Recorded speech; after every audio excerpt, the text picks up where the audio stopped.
May we rise for closing prayer. Father, Oscar, Okejibu, Lord, we glorify your holy name for your presence in our midst.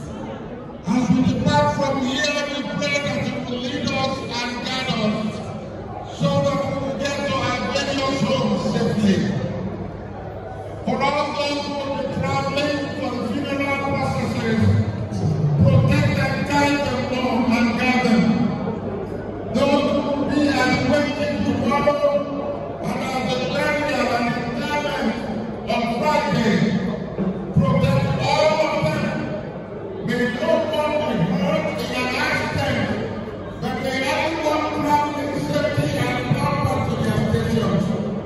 We do pray that your name can be glorified, your name in the name of God the Father, God the Son, and God the Holy Spirit.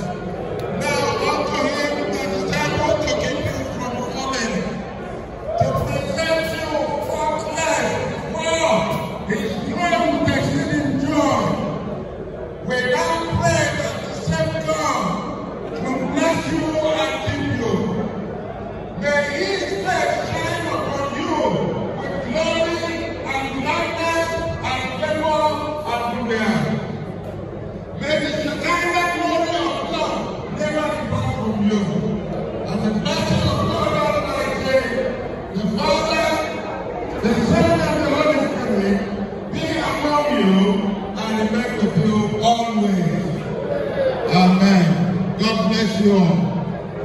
Thank you, our great brother, the former Minister of Power. So this time around, we want to invite the Equate Band to continue. Ndigana na Wandigana no Anasaka.